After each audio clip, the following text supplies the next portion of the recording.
Okay, I'm going to call to order at 7:01.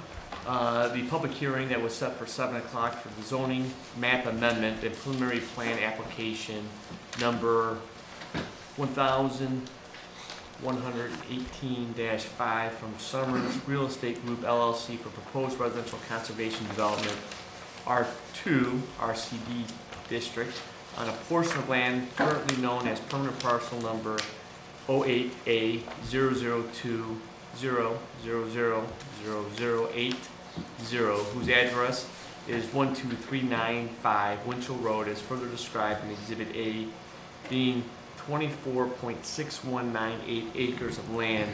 The site is located off of Winchell Road, south of Concord Hamden Road, north of Meredith Lane, and adjacent to Concord Ridge subdivision. We've all received packets, and including an email of those packets as well, so that was nice to have today, Heather. We have an applicant here, which is Mr. Summers. Why don't you come up here and explain to us what we have here? Are you going to do the slide? Yeah, we can do. We can see it later. It's going to show up over here. That just shows the area if you want to do that. Or Okay. Go right to the. Okay, thank you. Go right to the. Good evening. The proposed rezoning tonight that we're here for is for 24.16 acres of land located at 12395 Winchell Road. This property is directly south of Lily Lane in the Concord Ridge subdivision, which would be the left side of the map. The total parcel, Lily parcel, is 30.1 acres. This land is currently zoned R4, which requires 1 acre lots. We've designed a yield plan as per the township code that indicates that we can do 22 1 acre lots on the 24 acre site.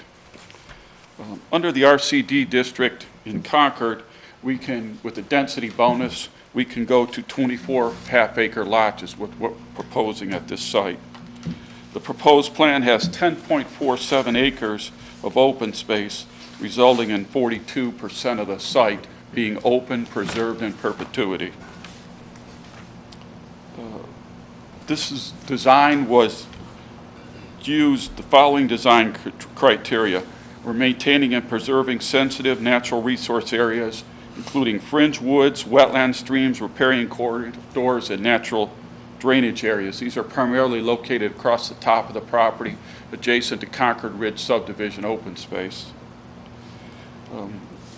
We've used buffers to both subdivisions to the north and south using dedicated green space.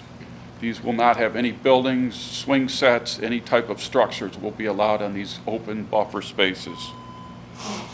We've minimized the impact of sensitive areas by landscaping and lawns at individual residents on half-acre lots. We're also protecting adjacent properties from post-stormwater impacts by using drainage basins in primarily the north side of the property, which is the low side of the property. Today, the site consists of farm fields with a small wetland and stream in the northwest corner, again, the top left corner of the green space. Soil conditions will support the proposed development. We've done the testing. Home prices in this development are expected to be from $350,000 to $500,000, and on average will be homes consisting of 2,300 to approximately 3,200 square feet per dwelling.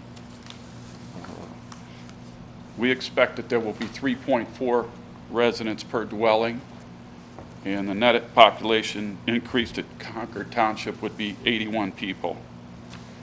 We would, assuming this is constructed starting this year, we would expect to sell approximately 18 homes in the first 12 months and 6 homes in the second year after completion and dedication.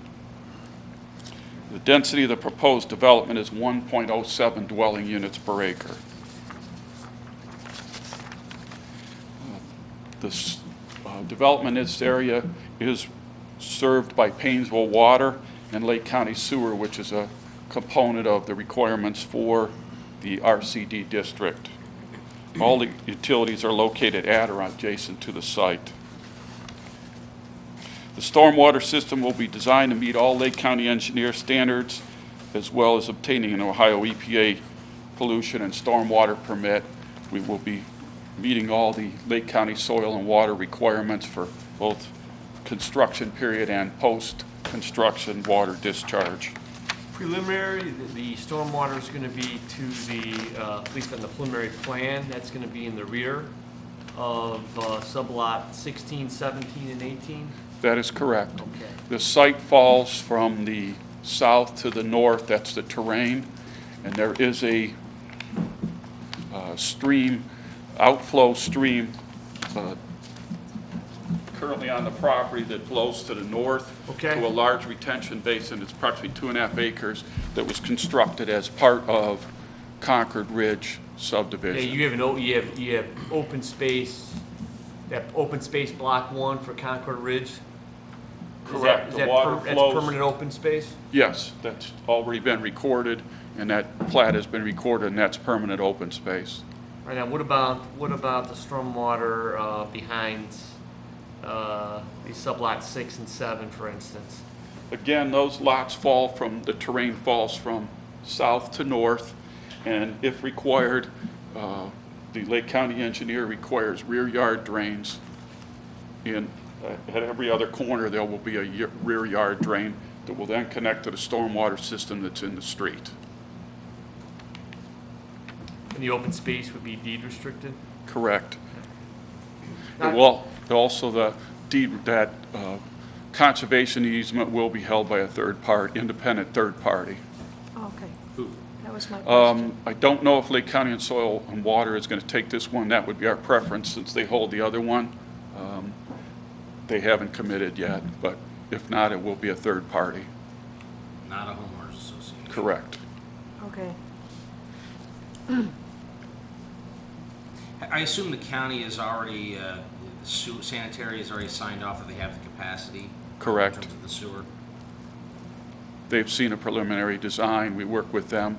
The sewer actually comes out of Concord Ridge. There were provisions made to extend the sewer.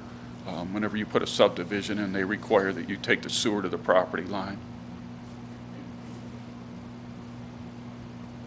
I might note that the sewer will not serve the lots on Winchell due to grade constraints and 208 plan requirements.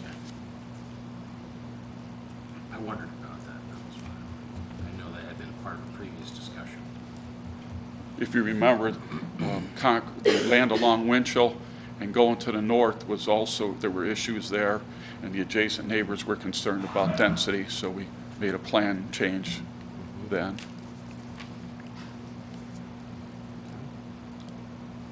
Any other questions at this time? No, I'm sorry, where's your sewer connecting into? It actually comes out of Scarlet Drive, which is, Scarlet is the last, was phase 6 in Concord Ridge. That's these lots right here, sublot 30 to 36. Is that the same line that eventually goes through like Keystone? Goes across, through Summerwood and then over to Keystone? Is Correct. that the same line? Okay. If you go down Summerwood Drive, the sewer, there's a easement that goes through there, and there's a basically a gravel road we had to put in so that the county could maintain the sewers. So yes, it goes to the pump station ultimately on Ravenna Road. Okay.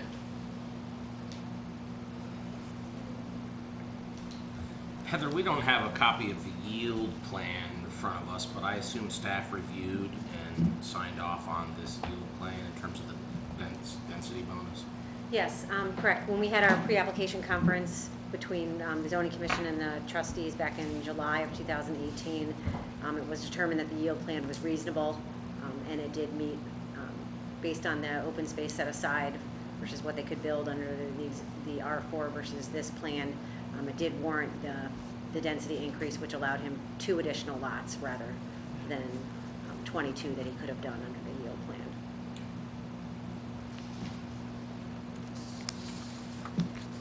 I have a few other things. There will be, basically we're using the same deed restrictions that were approved by the trustees and the legal counsel for Concord Ridge. Most important item in those deed restrictions is that they cannot be changed. Certain things cannot be changed without the approval of the trustees.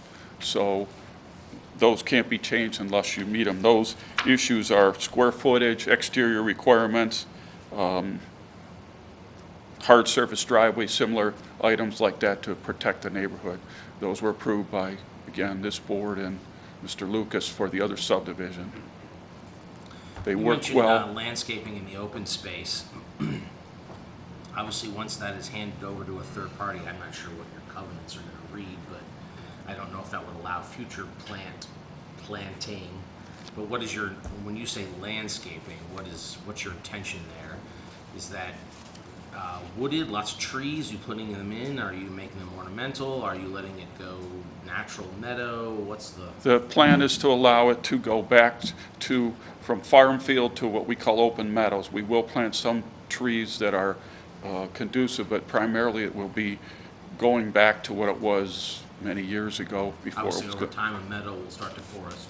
Correct. There is no intention to do any ornamental trees or landscaping in these green space areas. Okay. We would propose a landscape sign at the Winchell Road end and possibly something down in the green space at the other end.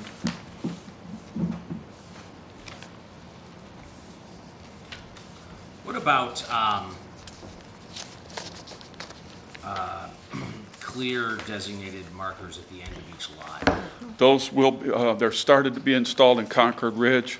There will be the fiberglass markers. They're approximately 3 feet tall, and there'll be one at the corner of every lot so people clearly know where that demarcation line is. They're not supposed to put grass clippings, brush, things like that, and that's why we have third-party inspection. That's important in terms of people that move in that don't understand what they're reading when they take ownership, what open space means. Correct. And future owners that after a property transfers. Correct. We've had occasions of those types of violations. And then the township has to go and enforce it. Well, the nice thing about a third party holding that soil and water or anything, they send them a letter, and then they're in the deed restrictions. There are enforcement language that if they don't do it or soil and water has to do it, they can become a lien against the property, same as the fees that are due every year. If they don't pay them, they can become a lien on the property.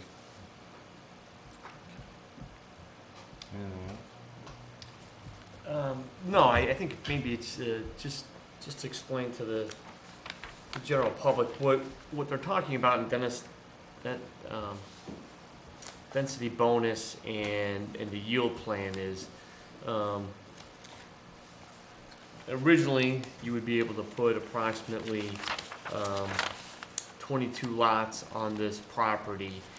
Concord has a certain provision that Mr. Summers has went through, and the idea of that is to create open spaces surrounding neighborhoods or developments that have been put in place. And the idea of those open spaces are there are areas that become buffers to neighboring communities, neighboring neighborhoods, but additionally, and probably more importantly, there are areas that allow for the collection of water.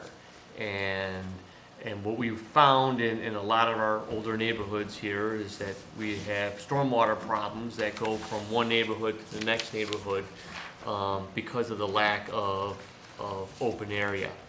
And so in a way to entice developers and encourage this type of zoning, if they can produce a yield, they're able to have some additional lots if viable. And so the difference in the two would be either 22 lots, regular 1 acre lots, or in this case 24 lots that will really go on about 10.47 acres, leaving probably a significant, 46% open space? 42% open space on 42% open space. 10.47 acres. So that's the purpose of it, that's the, hopefully those save basements from flooding later on, and, as these neighborhoods grow up, and so that's what we're trying to do to protect from what we've had happen in our older neighborhoods. Right. Chris, any questions? I have no more. Connie, any No, questions? no more. All right, anything else additionally? No, I'd be glad to answer any questions. All right, so this being a public hearing and we hear from the applicant, we can hear from anybody who's I think the first thing we do is anybody who's in favor or wants to make a comment in favor of the application. This would be the time to make those comments. And then after those are done, we will then have anybody who has some opposition or other additional questions. So if there's nobody in favor or has any questions regarding that to the applicant, then how about anybody who is not in favor or has additional questions? Just step up to the podium and we'll address those.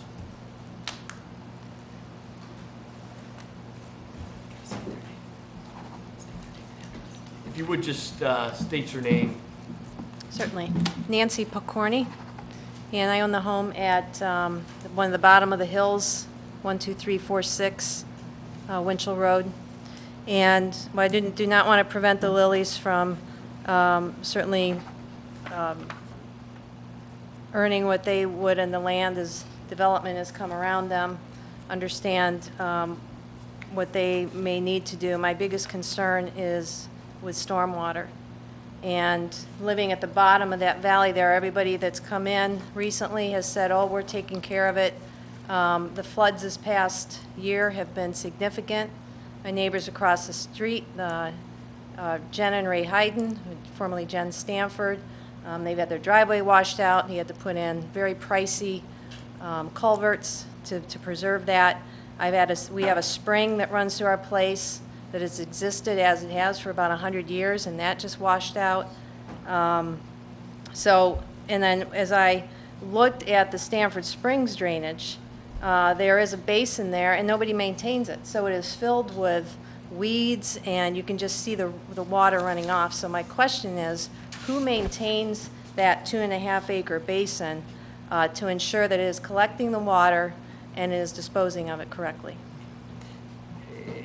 And just, we'll have Mr. Summers address that issue. I guess, are you on this map somewhere here, on this Winchell Road portion? No, we get You're the... below it? Yes. You'd be down here somewhere? I'd be on the south side, Okay. correct. And I know there's the sewers and stormwater and so on, but then there's the runoff from the cement driveways, and that obviously just follows the pattern of the road. And what's directly behind you at this time? Directly behind us is a big hill that leads up to Stanford Springs. Up to Stanford Springs? Yes. Well, which this would be in between, correct? Now? That would be just Yeah. north of Stanford Springs, yeah.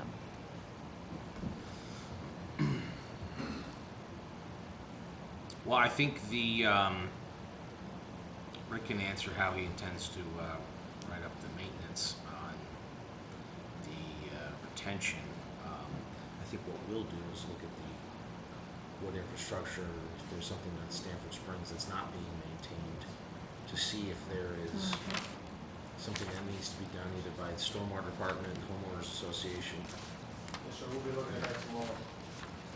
Take a ride out there. Thank you for letting us know about that. Thank you. Thank you. Rick, you want to come up and address the... Based on the topography of this site, this basically sits on the hill basically crests on just the north side of Stanford Springs. The north side of Stanford Springs is the break point. All the water from this subdivision will be going north. I don't believe there will be water going towards the Pokorny residence, which is, approximately a half mile to the west, if not more. So the water goes north from this point. If there's any situation where there's flooding because there was an event last July, I believe, was it, or August? It was a 500-year storm, and the creeks and the ditches just didn't take it. But I believe all that flooding that occurred down Winchell to the west was from subdivisions that are further to the west, even as far over as Ravenna Road. As far as the maintenance of the on-site storms, that's basically a responsibility of the homeowners association. And I would note that Lake County, there's now the Lake County Stormwater Management. They inspect these ponds now twice a year, and if there is a violation or an issue, they send them out. They send a letter. It ultimately is a responsibility of the homeowners association. That's why they're created, to create. We do collect minimal dues, and it's enough budgeted to properly take care of a stormwater management facility. A properly constructed stormwater management facility is designed by the engineer to take event rains like this. We've had no issues in Concord Ridge even during that storm. It did come over one road on Lily, but it didn't flood any people. And I think that was just due to a 500-year event storm. Mr. Summers, with regards to getting access and coming through, my guess is you'd be coming through the Concord Ridge open space for that pond. Is that not accurate, or where would you go? If you look between lot 21 and 20, Okay. there is a 20-foot access strip for access to the green space on both sides of the road, Okay. between 4 and 5 and 20 and 21. And those were designed specifically to allow heavy equipment, if needed, to get in there, even a dump truck that's 8 feet wide, if you ever had to dredge the pond or maintain or do grading, or if there was a failure of a pipe or something. So there is access from this subdivision. It says reserved for future sanitary sewer access. I assume that the deed itself will, That is A little more. also it serves two purposes. That's what the sanitary sewer will be. And if you look below, it says access to open space. okay, future access to, on the one on the, okay, on the south side. Oh, yeah. And those are not in the open space calculations because they're not 50 feet wide. How is, just thinking long-term, as this becomes a meadow and starts to become wooded, you're gonna have to write something in there that's gonna allow some level of access. I mean, as the trees start to grow in, you might have an access point through lots, but at some point, if you're taking a bulldozer back to clear sediment out, or, you know, a backhoe, okay, you're not going to be able to get access through here without clearing trees. I think that would be included in the, as is the gravel road that goes from Summerwood back to the pond and Concord Ridge. If you remember that, where we installed the gate to keep out the four-wheelers. Yes. There is a gravel road there, and that would be indicated on the improvement plans. Yeah, you're gonna have some access point to it, is what Correct. I'm saying. And you're gonna have to write in those covenants when you transfer them, the ability to remove trees and things like that. You know, obviously, this is long in the future. Correct. If you need to get access to this thing. At some point, this is all gonna grow up with saplings and little trees, and then there'll be a physical barrier of getting equipment back there. So I just point that out, that should be somehow written in for future maintenance. It has to be some level of that allowed. I believe Lake County Soil and Water will require, if they don't, we'll put it in the plans or both, that gravel road be maintained as usable access. Yeah, that's gonna be important, long-term. Do you have any other questions, Ms. Corning? Okay, any additional comments, questions? Come on up. One question. Robert Esmall, 7559 Sarah Lee Drive. For Mr. Summers, which way is the water going to go once it goes north? There is a stream that goes actually behind us in a wetland, a big wetland Okay. filtration system that's behind the new school. And that's part of the green space of Concord Ridge development, which is downstream from this. So it goes down, it's gonna go down Concord Hamden Road, am I correct? Not the road. I mean, it'll go down that way though, because the grade goes down towards the valley. Correct. It ultimately goes, winds in behind the school, and it goes across Girdled Road at some point, eventually. Yeah, to my That- backyard. That's what I'm, this is, I mean, nothing against you, I know you're tired, but just the question I have to the trustees is that you're pushing more water down to the valley. And I'm in the valley. And when's enough is enough. You have to divert the water somewhere else. And when it comes towards the septic, I know on Christine Avenue, they get it last year, they got the heavy rain, they backed up. So the county's down there for 12 hours trying to keep that thing open. A Christian? Yes, I'm sorry, Christine, yes. Yeah, but Because they, there's that there's a pump station there. pump station there. That gets backed up because of all the water, and you're gonna add more water down there too, because you know, I just, you know, when Well, I've, just below that pump station is Jordan Creek though. So Right. so that pump station's on the slope downwards compared to, I have a pump, you know, pump station in my subdivision too, or in our development. On Cali and Sara Lee, there's a pump station. I mean, it's just, it's getting to the point you're putting so much pressure on that. no, I And it's getting to the point, you know, I have friends that live 3 doors down from that, and they're constantly getting, when it have rains, their sewers are starting to back up. So it's just that, you know, you're putting so much pressure on everything. That's what has to be, the infrastructure's not there. So, if I understand it correctly, so if you had the topo map, you're telling us that the water that, you know, so the individuals that are below this, south of this on Winchell, they're not really getting the water from this property, because that water from this property is heading in a northern direction towards this stormwater basin, correct? Correct. And what I might note, if I may, is Yes. when our engineers design a subdivision, the EPA requirements today are that we cannot, they do a study of the land as it is today, and then you analyze the impervious surface that's going to be added with driveways and rooftops. That stormwater basin is designed to hold the difference between what's there today and what's there after the impervious surface. And there are restricting pipes in these ponds that let the water out at a rate that is the same as pre-construction. That's how these stormwater pipes work. They have orifices, and they have a distance.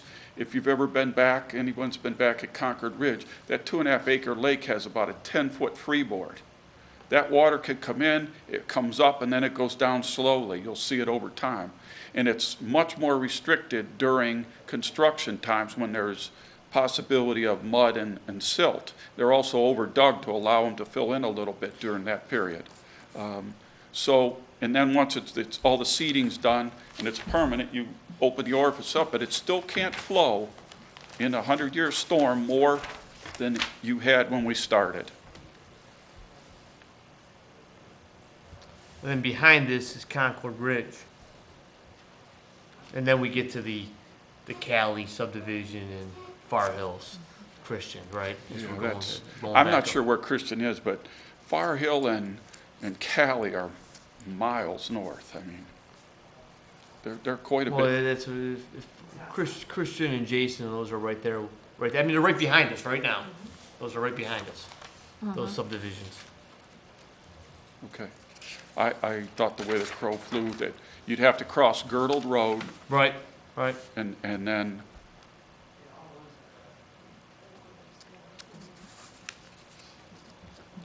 again, the stormwater ponds are designed to minimize the flow post-construction to the pre-construction levels.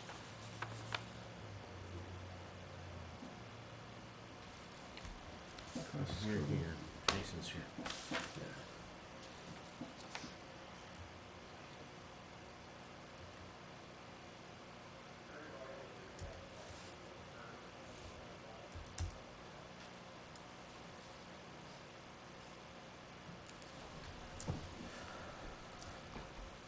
this map is it doesn't have all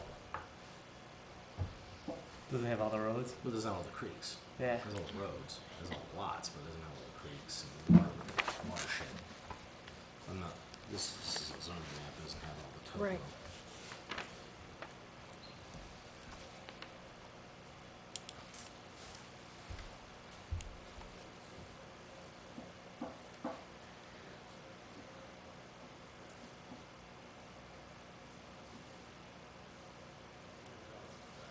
I mean, it's gonna travel through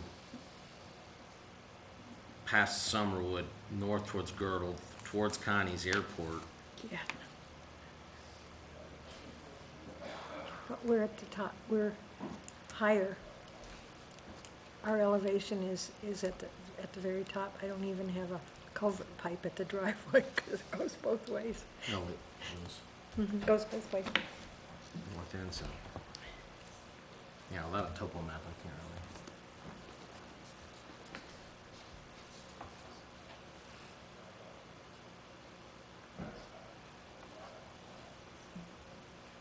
Well, regardless, to Robert's point, I mean, this is why we've been looking at the idea of trying to get stormwater to do a watershed study. Obviously, right now, Mr. Summers can develop this property that he's acquired and put 22 homes on 1 acre. He can do that today without our having any Right. process features. or otherwise. The RCD obviously creates a great deal of open space that's preserved. That is a big part of the reason we passed that years ago, was to try to help with those stormwater functions. Right. It doesn't always. It doesn't, you get massive rain events.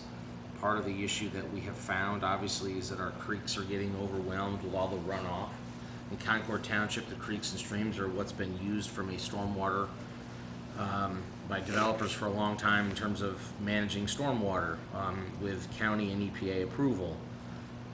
As there's more and more development, Robert's right that there is more and more stormwater hitting those creeks. That's why we had to acquire that land on 608, several lots, remove homes, and create more of a floodplain at a point where we were seeing some extreme flooding below Christian.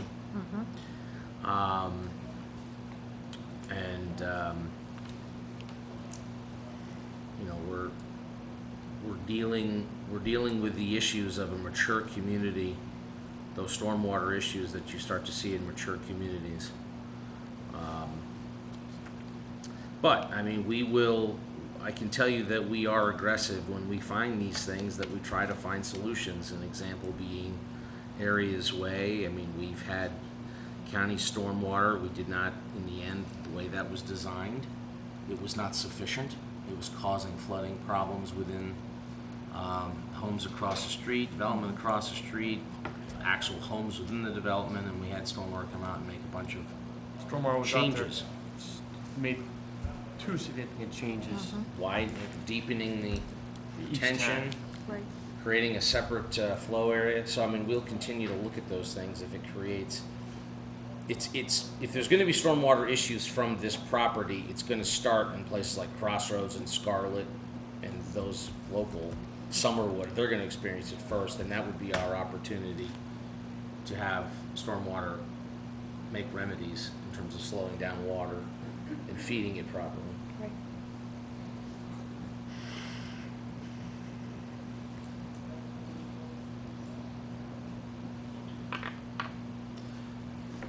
When was when did Christian get overwhelmed? Last year, we had that storm, we had that heavy rain. And I'm not in the last couple, it's every 5 years, we're seeing more and more heavy storms. It's just not every 500 years, Yeah, it's every couple, 5 years. That water that goes down Christian comes from above, which as you know, Right. comes past, comes down Cali Hill, down Right. which was flooding those properties along 608 here, which is the reason why those houses were removed. And I know how much water comes off that hill, but it comes, that substation just sits there, and then just over it is a ridge, and the water comes over and comes down, it's got, But we're also Five talking or about two six different waters. things here. We're Yeah. talking stormwater within the creek system, and then we're talking sanitary, which means that there is water leaking into the county's sanitary lines. There's water getting into those sanitary lines that shouldn't be. Otherwise, they should not be having an issue of backing up, which means that there's either A, illegal tie-ins, people have illegally tied into the sanitary sewer for their stormwater on their property, or there's manhole issues, which we have found from time to time. We found that down on, what's the subdivision right there by Button? We had the creek, our first stormwater project. I brought it oh, away. Ellison, that's Ellison Creek stuff. No. Well, anyway, we found That's the upper part of it all, right? it was on off of Mountain Park. We had storm covers that were failing to retain. They were letting storm water in, and therefore they were flooding people's basements with sanitary because there was problems with it. So we're really talking two separate things. As far as sanitary leakage goes, in terms of stormwater going in, obviously that's something that if we are made aware of, we can, obviously the county was aware of it, they were out there. That's where they have to maintain and upgrade their, Oh, I know that, Facilities. I understand what you're saying, but it just seems like it's happening more and more. I mean, they're out there in the middle of the night pumping, you can hear they bring their trucks out and they're pumping one after another, just pumping, trying to keep that clear without backing up to people's houses. It's the same thing with Sarah Lee and Cali. There is a drain that goes right along where the pump station is. All the creeks go right into the pond there. The pump station's right there. It's the same area. I mean, it's just, and, Lake County Water, Soil and Water, they have, they're so busy. I mean, and having them say they're going to maintain retention basins, I mean, it's hard to, I don't know, Well, the difference from way back when to now is there's an active stormwater department that does do those things. it's just when you call them and do something, it seems like you're twisting your arm. Stormwater? Yeah. Well, I mean, it's just, as a resident. it depends on what projects, I guess, that they are. They're very responsive on some that are just, I don't want to say they're pokey at, but what the phenomenon was that they did not have personnel, subcontractors, to do the projects timely. And that's because of all the construction was going on in the area. There was excavating material and equipment were being used constantly. So they're doing a lot of projects now in the middle of February and March that they just told us that they're going to start doing so. I know, with the new development that's going off Keystone, that's the other second phase. That's going to be more water into that area too. I mean, That's certainly going to go down to that area. Yeah, and my neighbor across the street, he's about to lose his driveway because of all the storm water. And I think Chris has talked to him. So it's, you have a problem. It needs to be addressed. I'm not against Mr. Summers developing the property, I have no problem with it, but it eventually is coming down to our area. It's going to affect our area. No, and as we talked about and encouraged the Stormwater Department to do a study, the unique problem with Concord is the expense of that study based upon the fact that we have all this terrain and all these rivers. And so the water, it's not like you got one area that is always flowing this way. You got different places, like Connie's property goes from south to north, right? Water goes there, you're on the top of the hill. Right. Everybody's cut off by different, whether it's a hill or a mountain or a stream that requires additional studies. you're not wrong, you're 100% right. Oh, The no, only I- thing I can tell you right now tonight is the fact that we I understand. continually do stormwater projects. We've done more stormwater projects in the last 6-7 years, millions of dollars of them, and we Yep. continue to push for them. We continue to locate places. We have spent, where we can, township dollars. We've had the county spend dollars. We're going to continue to be aggressive about it. I mean, unfortunately, really, that's the only thing I can say is we're gonna continue to push to try to find solutions to these things. On your property taxes, you pay your stormwater fees. And we had that calculation, we had the stormwater department in here every year to make sure that we at least get those dollars and cents put back into the township, and we've always exceeded that. Right. We've always I been was- able to get additional dollars and cents, because, We've been successful at pairing it with other outside dollars. Yes. Other grant dollars and other Yeah, things. I was just gonna say that. Thank you, Paul. okay, anybody else? Yes. Just so the public knows and everybody here, two things have happened in the last 10 or 12 years since a lot of those subdivisions off 608 were built. One, the stormwater is much better managed, and they've paid a lot more attention to basins and flow off the site. Second thing that's happened is approximately 3 years ago, Lake County Utilities no longer allow sewers to go under a footer. They're now what are called hung plumbing or high wall sewers. So if there is an issue with the pump station, or it also helps people that they're so high that they can't tie their gutters into them anymore, or their footer drains. That's taken a lot of pressure off the sewer system, and there's a lot less basement flooding in new homes with high wall systems. It's now a requirement Lake County wide, which will also help the basement flooding issues. So I don't think a lot of people are aware of that.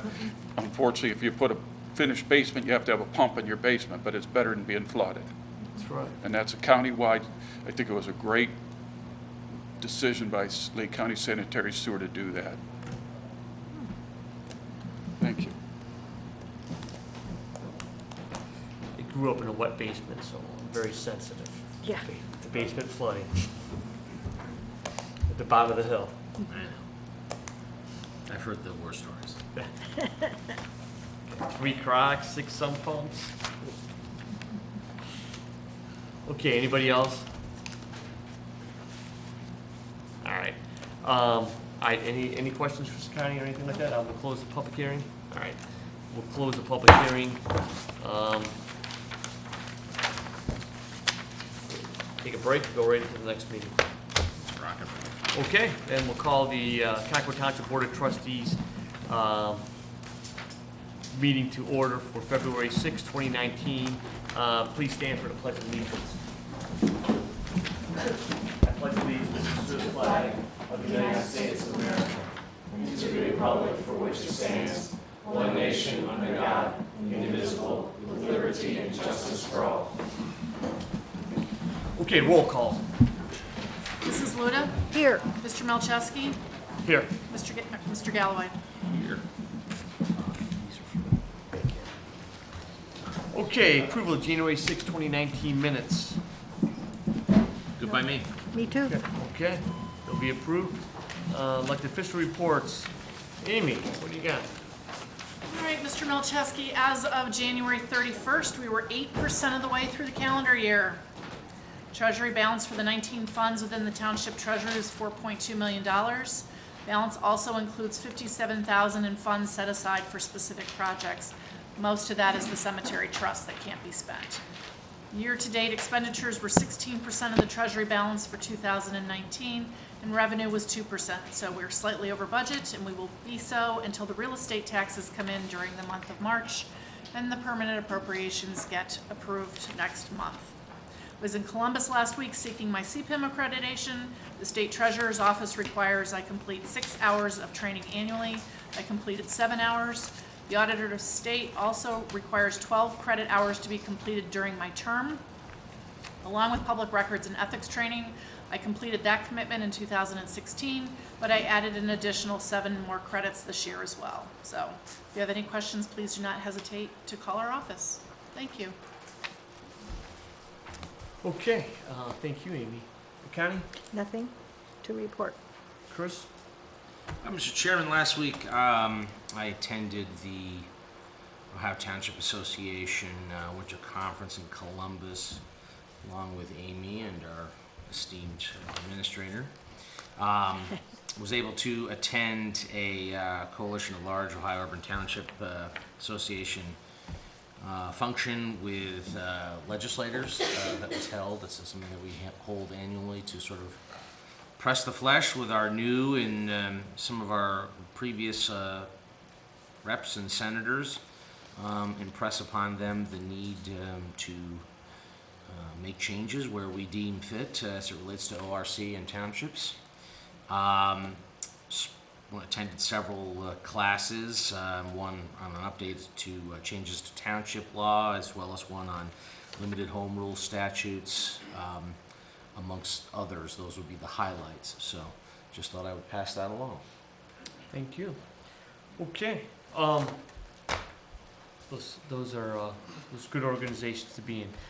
With regards to, I got 2 major water calls, and it appears that a project is on its way to start soon. Again, this is on the, I guess, the western end of Concord Township.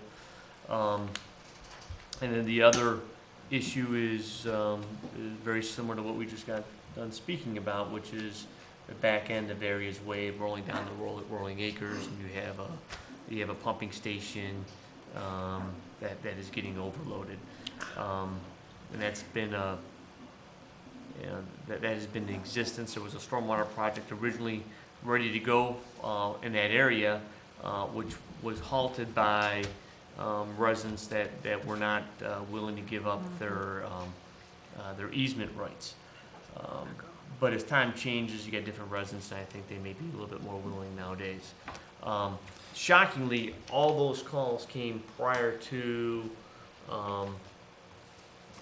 the thaw, so to speak, and I didn't really receive anything new. So those were all old issues that we'll continue to work on. But stormwater has been responsive, at least initially, on those calls. Mr. Chairman, I would, on that point, as it relates to Rolling Acres, that original stormwater project that we were not able to get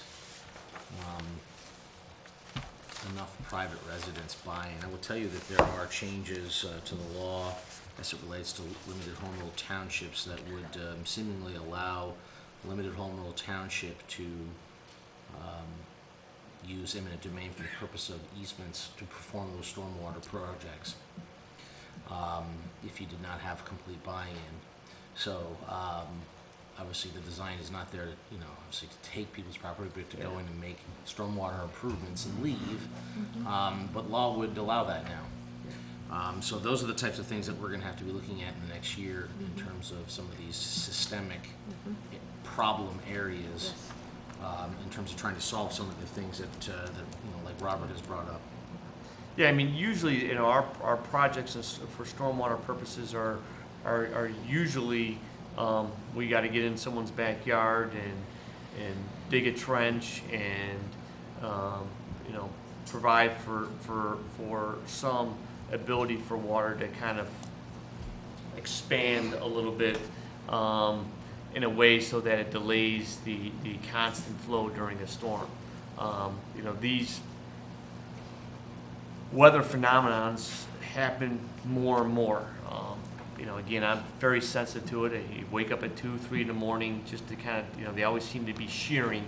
They'd be shearing these waters, and a lot of this stuff is going over to these older pump stations, and I think some of those pump stations that have significant problems there.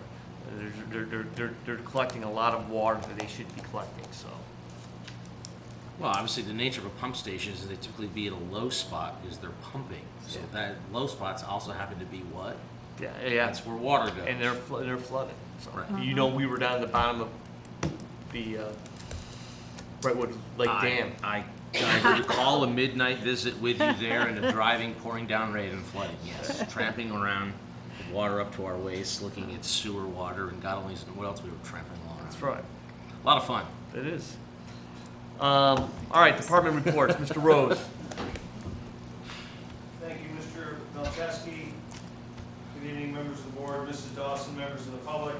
I'd like to start with a quick slide presentation regarding funding options for the fire stations. Go back. Oh, sorry. There you go.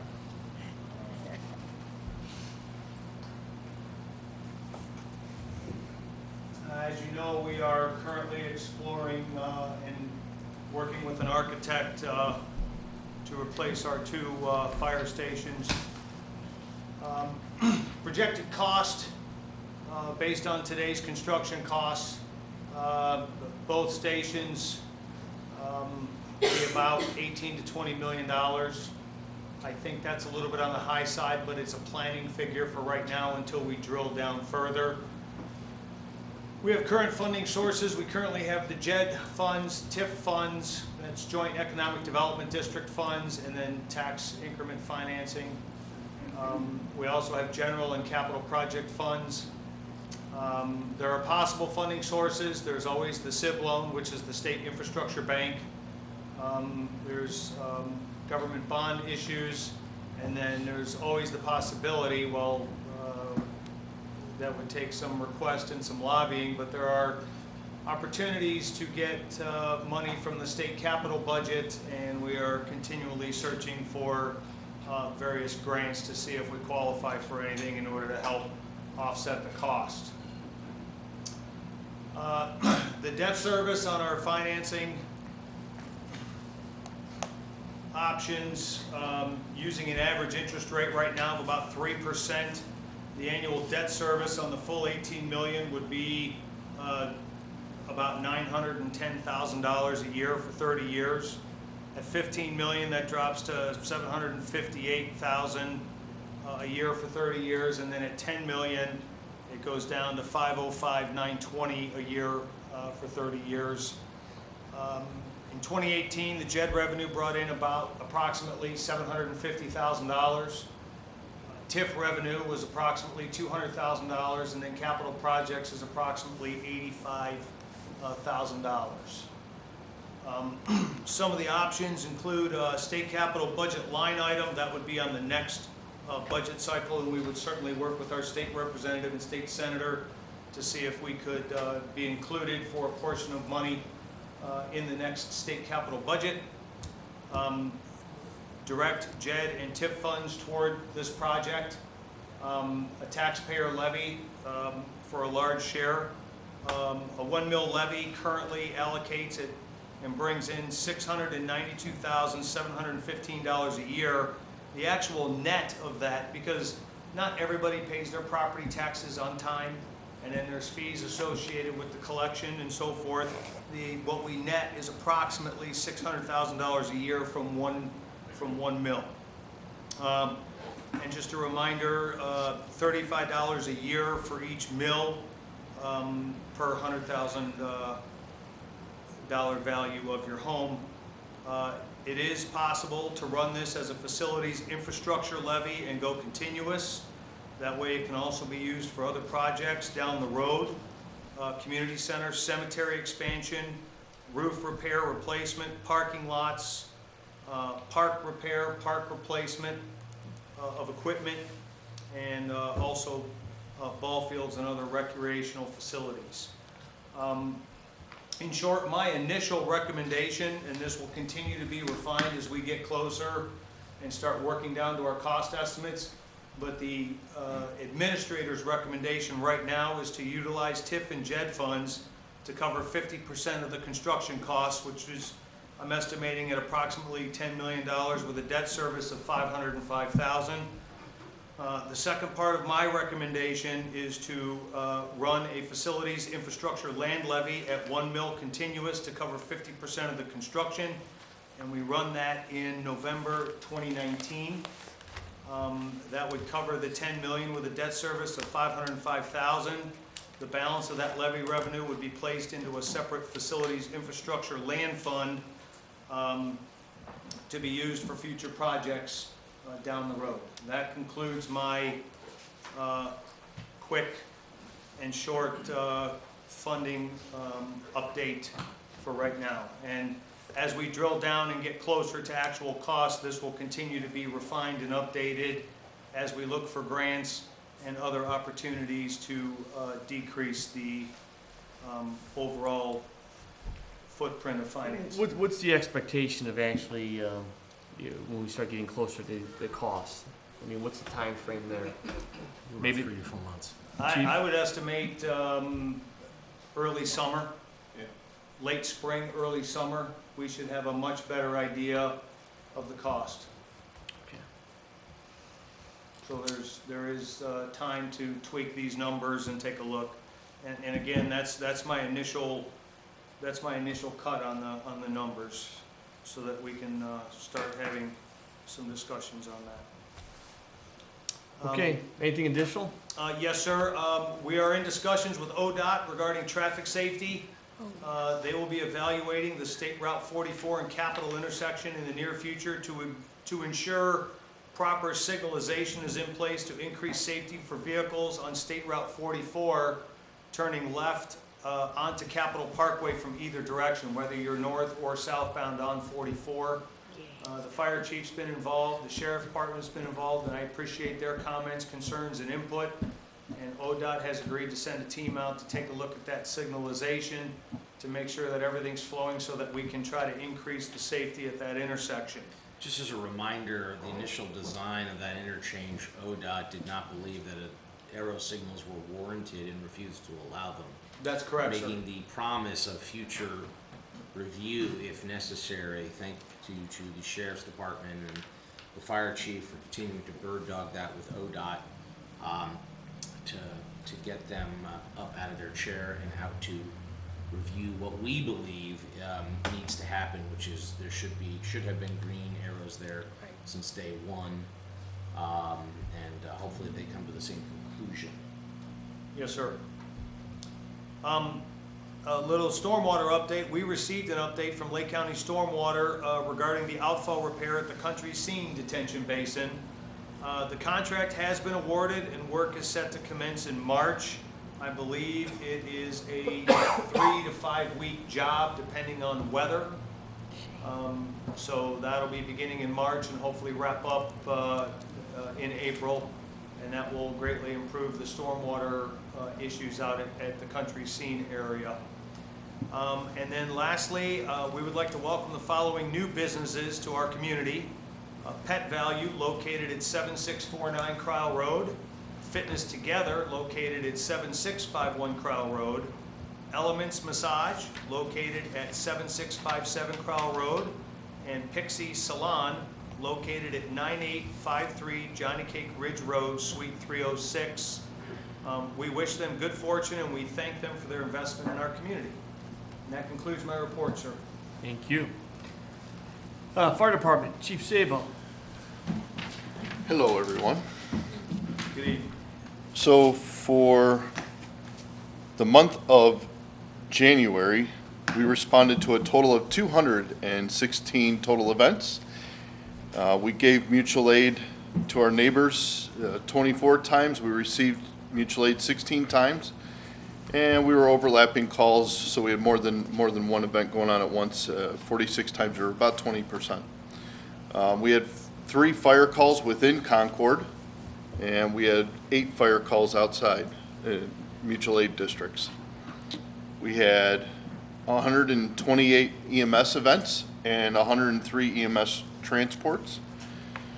Fire Prevention Bureaus started off the year pretty strong. They had 1 plan review, 26 annual inspections, 1 re-inspection, 6 fire protection system testing, 10 fire alarm testings, 4 acceptance testing. Public education was out. They did 5 Knox box installations or residential lock boxes, and they had 1 returned. So it was a very busy month for us. We just want to remind everyone that February is Heart Month, and according to the American Heart Association, 2,300 Americans die of cardiovascular disease each day, an average of 1 death every 38 seconds. Specific to Concord Township, in 2018, we were dispatched 133 times for complaints of chest pain. Of these, 7 were STEMIs. These are ST elevation myocardial infarctions. This is a very serious type of heart attack where a major artery to the heart is completely blocked. Our paramedics are trained and equipped to deal with this immediately on scene, and they have the equipment to communicate with the cardiologist at the hospital and get treatment started right away. So it's important to call 911 immediately. STEMIs can be treated with clot-busting drugs or cardiac catheterization. However, time is of the essence with both of these interventions. Be aware of the warning signs of a heart attack: chest discomfort, lightheadedness, nausea, vomiting, jaw, neck or back pain, discomfort or pain in the arm or shoulder, shortness of breath. And if you're not sure, call 911 and we will come out for a no obligation evaluation. How's that? Chief, how long have we, remind me in how many years we've been able to communicate with the doctors and they've been able to read these patients from the squad? So it's been, I think we're going on 10 years now. I mean, I remember sitting in this room when we first announced it, Yeah. and you and I, and so it's been 10 years. Yes. I think it's right around 10 years now. Yeah, we've come a long way in our communication to the hospital and how we're able to transmit that data immediately to the cardiologist who's waiting in the cath lab for our patient. On a separate note, and I know this is actually February's event, but yesterday Concord Township was assisted by Perry Fire Department, Painesville City Fire Department, Fairport Fire Department, Leroy Fire Department, Lake Metro Parks Rangers for a water rescue down at Liberty Hollow. The victim was fishing. The water was very calm when he went out. It was not moving fast at all. He actually showed a picture that he had taken of the stream prior to making entry to go fishing, and it was actually very calm. He heard a large crash, and what he was hearing was the ice jam breaking free further upstream. By the time he realized what was going on, he didn't have time to react, and he got swept up by the ice jam and got moved downriver. He was able to catch on to a piece of ice and basically rescue himself to an island, but he was stranded. So we had to go down to the park. Ultimately, we ended up making the rescue off of I-90. The rescue crews rappelled down with a 24-foot extension ladder and extended the ladder over to him and climbed him back up onto 90 and got him treated. So it was a good rescue. Many thanks to the communities that were involved and to our own Concord Fire Department for the training. It was evident yesterday, the time and effort that they put into their training. So I thank everyone very much. And I'm sure the gentleman does too. Just on a side note on the agenda under item D, the fire department, this is not a purchase, but a purchase order from Countryside. That's the only thing. Thank you.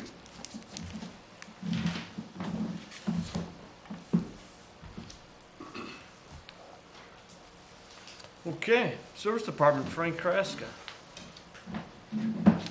Good evening. Evening. Good evening, Frank.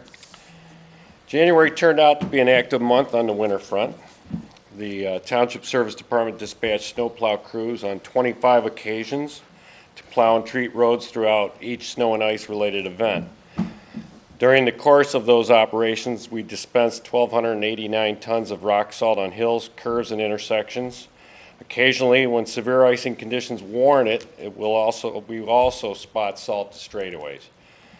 As we progress into the latter part of winter, we continue to ask the residents to not follow our trucks too closely and be prepared for them to stop, turn often, and back up occasionally. Again, we remind our residents to not shovel, snow blow, or plow snow from driveways into the road, as it is counterproductive to what we are trying to accomplish and could create an unnecessary hazard.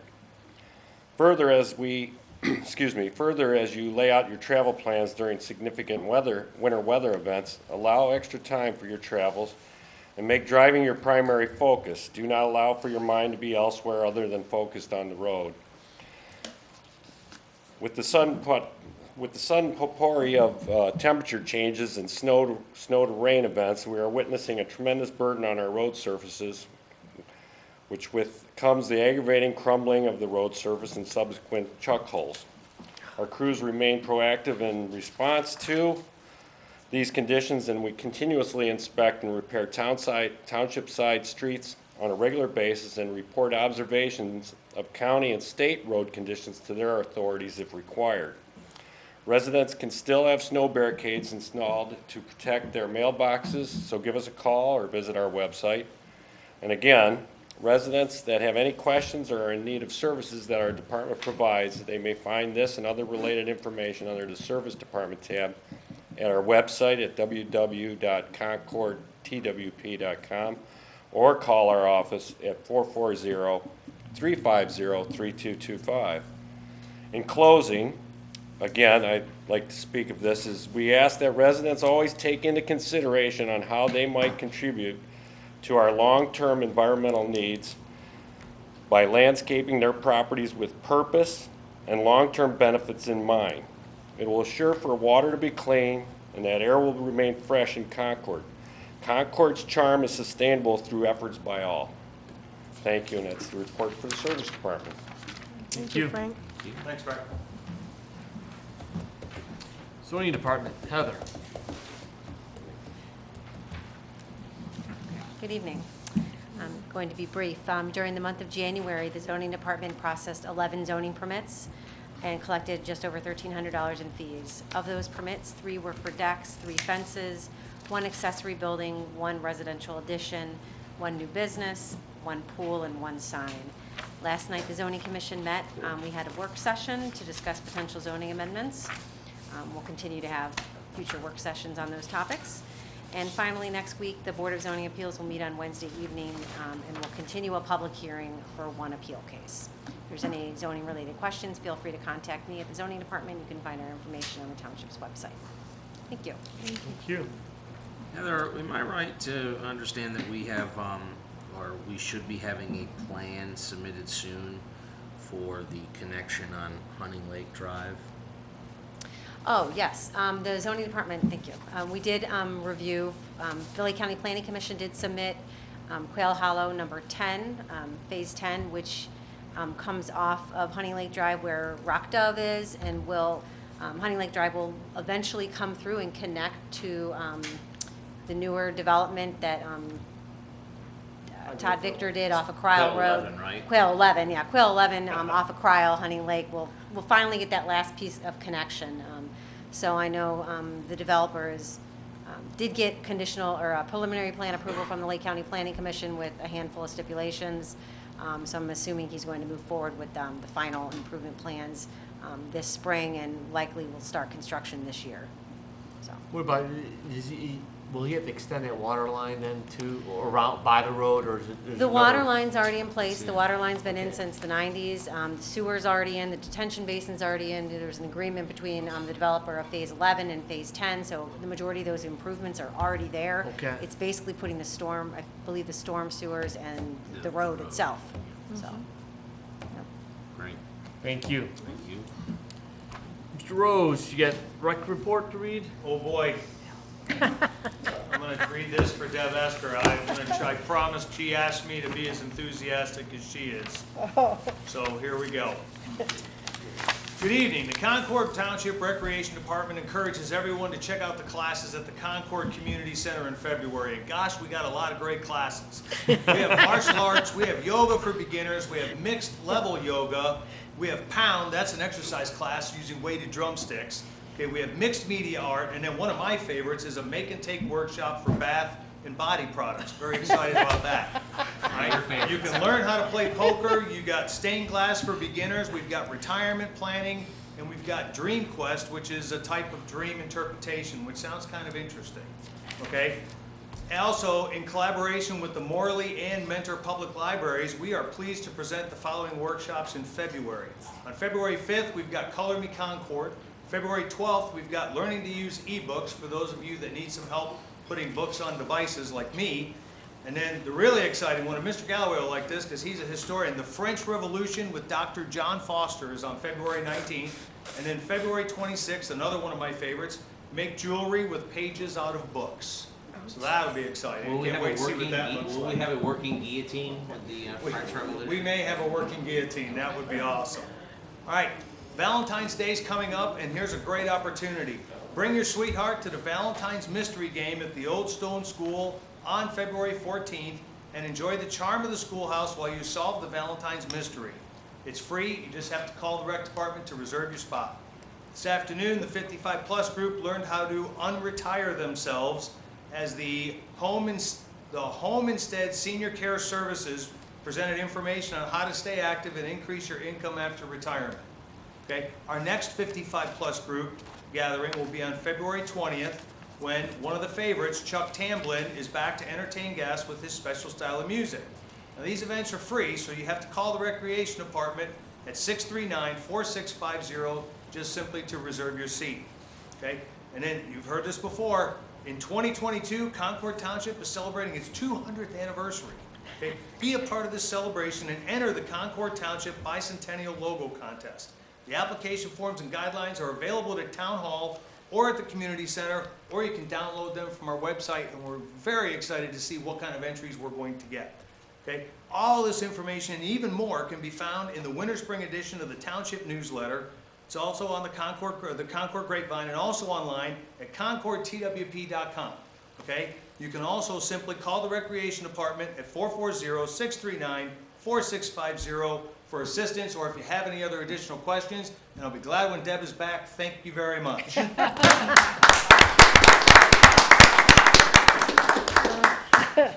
may just send you out, That's you know, right. to make house visits. Okay, Concord Law Enforcement, Beat that, Chief. Chief Liam Bruno. January was an exciting month. We had some domestic violences, we had a few break-ins, and we had a few thefts, and January was busy. We had 1,569 calls in Concord Townships. We had 7 accidents, 18 property damage accidents. We arrested adult female for stealing an ambulance at Tri-Point Hospital. 1 adult female for disorderly conduct and 1 male falsification. We responded to 53 alarms. We did 269 business checks, 232 crime prevention calls where we looked for construction sites, problems with contractors, and open doors at residences. We stepped up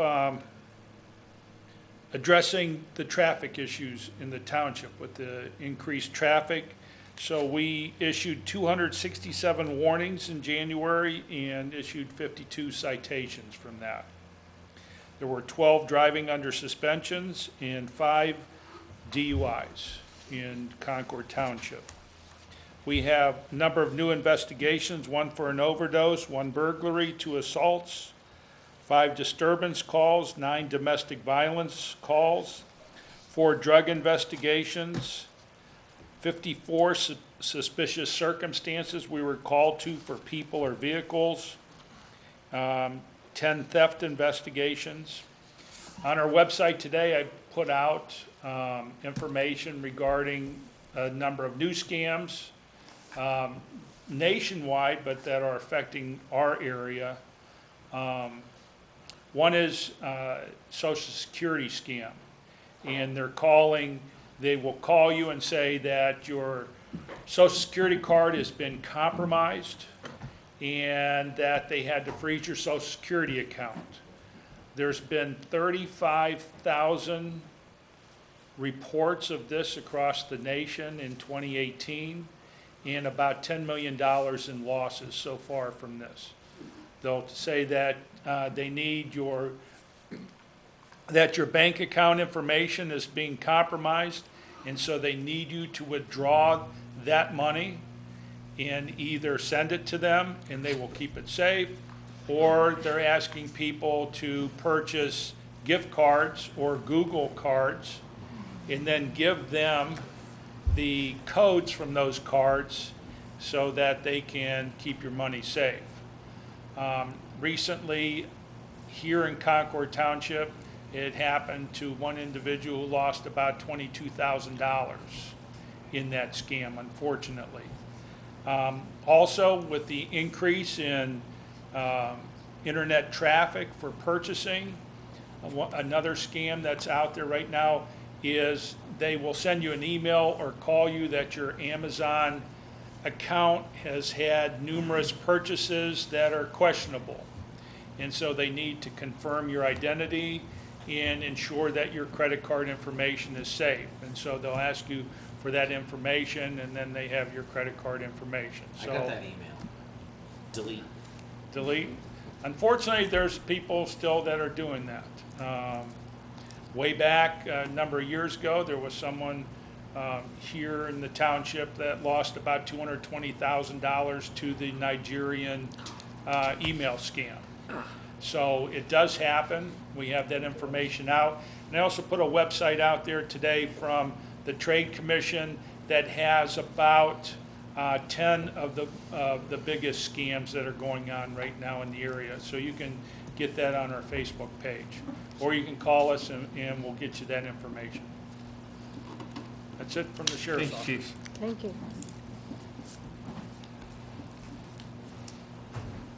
Okay, anything from the audience?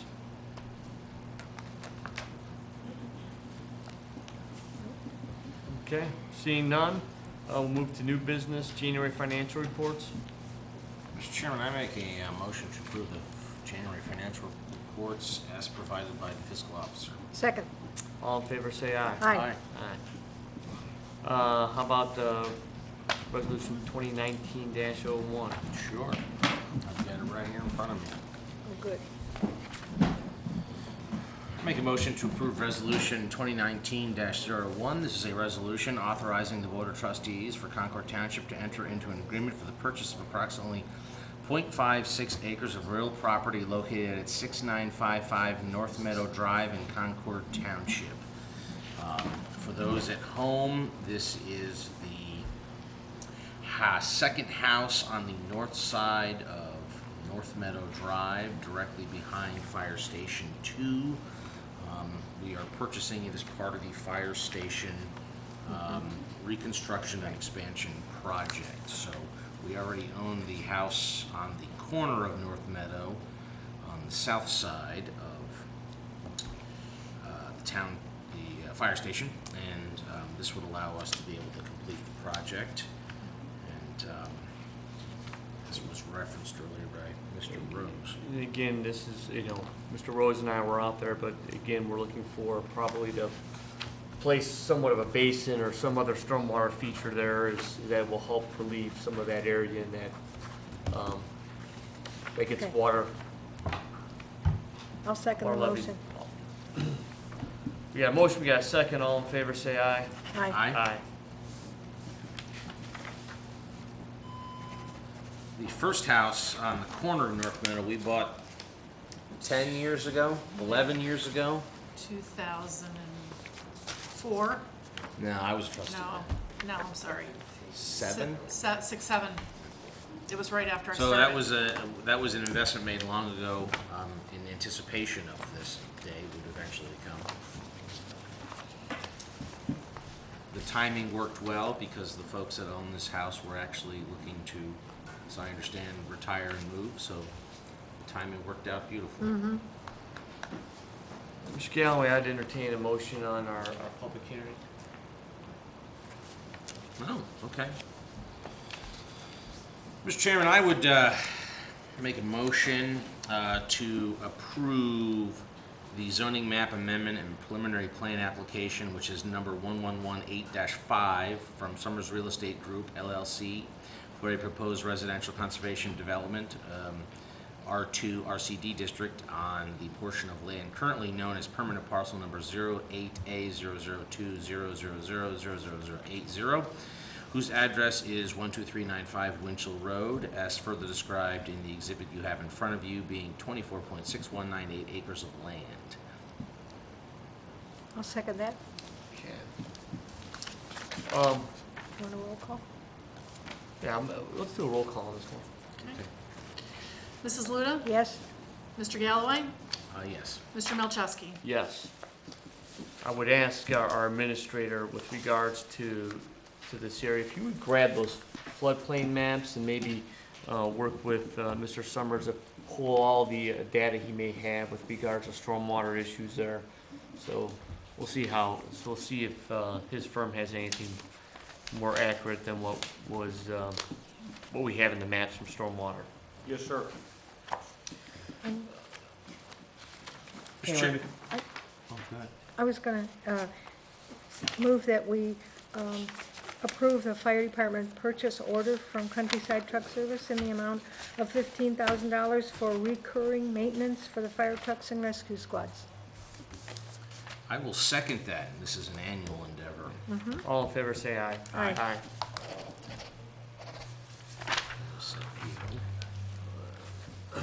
How about advertisement? I'll make a motion to grant permission for our service department to advertise for the 2019 Concord Township, Painesville Township resurfacing project.